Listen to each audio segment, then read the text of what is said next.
काल रात्री झालेल्या मुसळधार पावसामुळे धुळे जिल्ह्यातील अनेक भागांमध्ये नुकसान झालेलं असताना पुन्हा एकदा शहरातील जिल्हा रुग्णालयामध्ये मोठ्या प्रमाणात पाणी साचले। आपण बघू शकतो की हे जिल्हा रुग्णालय आहे आणि जिल्हा रुग्णालयाचा हा आवार आहे आणि या आवारामध्ये प्रचंड प्रमाणामध्ये या ठिकाणी पाणी साचलेलं आहे।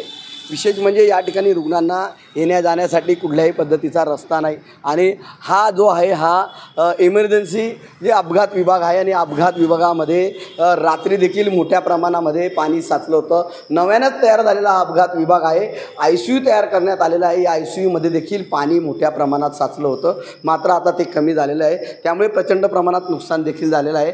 गेल्या अनेक दिवसांपासून या ठिकाणी बांधकाम विभाग असेल किंवा महापालिका विभाग असेल अशा या विभागांना या ठिकाणी या जिल्हा रुग्णालयाच्या मार्फत या ठिकाणी पत्र दिले गेलेले आहे। जवळपास 6 पत्र देण्यात आलेले होते की या जो काय जिल्हा रुग्णालयाच्या शेजारून जाणारा नाला आहे या नाल्यातील पाण्याची व्यवस्था करावी व या पाण्याचा निचरा करावा अशी मागणी सातत्याने पत्रातून जिल्हा रुग्णालय प्रशासनाने केलेली असताना देखील कुठल्याही पद्धतीने या ठिकाणी या पाण्याचा निचरा करण्यासाठी महापालिकेच्या वतीने कुठलेही पावलं उचलले गेले नाहीत आणि पुन्हा एकदा ICU असेल त्याचबरोबर इथला अपघात विभाग आणि या भागातला हा जो काही इकडे तुम्ही समोर बघू शकतात या ठिकाणी OPD असते। अपघात विभाग जो आहे ICUचा CT स्कॅन या ठिकाणी पुन्हा एकदा पाणी साचलेलं आहे आणि त्यामुळे पुन्हा एकदा या ठिकाणी येणाऱ्या रुग्णांचे आणि रुग्णाच्या नातेवाईकांचे मोठ्या प्रमाणामध्ये हाल होत आहेत।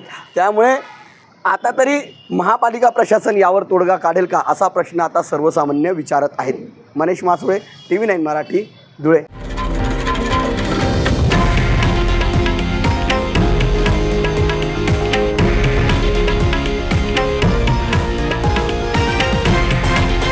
हे आहे देशातील नंबर 1 न्यूज नेटवर्क आणि आपण पाहत आहात TV9 मराठी, एकमेव।